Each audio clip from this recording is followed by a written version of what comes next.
Hello everyone, আশা করছি সবাই ভালো আছো। আমি অনেক বেশি ভালো আছি আর ভালো থাকবোই বা না কেন। ফর দ্য ফার্স্ট টাইম আমি মুভি দেখতে যাচ্ছি সিনেমা হলে, তাও আবার আমাদের সুপারস্টার সাকিব খানের সুপার হিট মুভি তুফান। আমি অলমোস্ট রেডি, এবার বের হব। আসলে মূলত ভিডিওটা করা আমার নতুন এক্সপিরিয়েন্স শেয়ার করার জন্য, অ্যান্ড বাংলা মুভি নিয়ে কিছু মানুষের কিছু ভুল কনসেপ্ট আছে, সেগুলো নিয়ে কিছু বলতে চাই। দ্যাটস ওয়াই ভিডিওটা করা।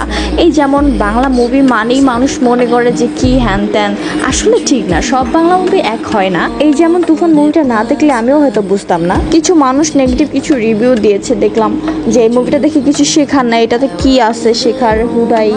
তো আমার কথা হচ্ছে ভাই, মুভি তো মানুষ শেখার জন্য দেখে না, মুভিটা একটা বিনোদন। মুভি দেখে মানুষ বিনোদন পায়, এন্টারটেনমেন্ট পায়, এনজয় করে, এটাই। মুভির মধ্যে শেখার কেন কিছু থাকবে?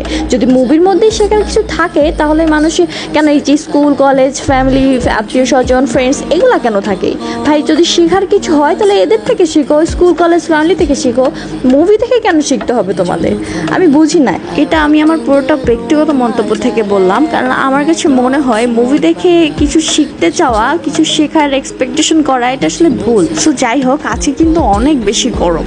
সো ফাইনালি চলে আসলাম শ্যামলী সিনেমা হলে। আমাদের শো টাইম ছিল 2:40-এ। সো 2:40-এর আগেই আমরা ঢুকেছিলাম। আমার খুব ভালো লাগতেছে, ফার্স্ট টাইম মুভি দেখতে আসলাম হলে। ভাইরে ভাই, এত বেশি ভিড় ছিল, মানে মুভি রিলিজ হয়েছে অলমোস্ট 10 দিনের বেশি হবে, বাট এখনও এত বেশি ভিড়, তার মানে বোঝাই যাচ্ছে মুভিটা সুন্দর হবে। চেকিং শেষ করে ঢুকে গেলাম হলে। হলে ঢোকা মাত্রই শো শুরু হয়ে গিয়েছে। আসলে এখানে ভিডিও করা নিষেধ। এখানে কর্তৃপক্ষরা যদি দেখতে পায় যে ভিডিও করছি তাহলে ফোন আটকে দেবে, আর নয়তো জরিমানা করবে। এই জন্য আমি এই ভয়ে ক্লিপ নিতে পারিনি, তাও ছোট ছোট ক্লিপ নিয়েছি।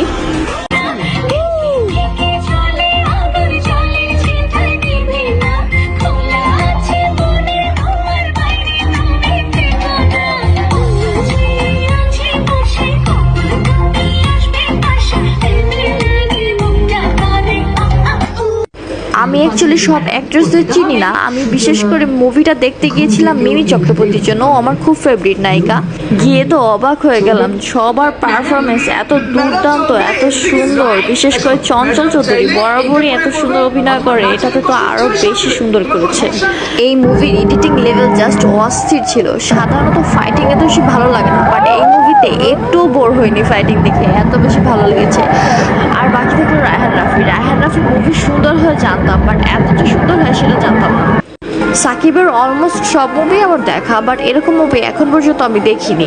আমাকে যদি এই মুভির ব্যাপারে পার্সোনালি কেউ জিজ্ঞেস করে, আমি বলবো নিঃসন্দেহে দেখতে পারেন, অ্যাটলিস্ট টাকা চলে যাবে না সে গ্যারান্টি দিতে পারবো।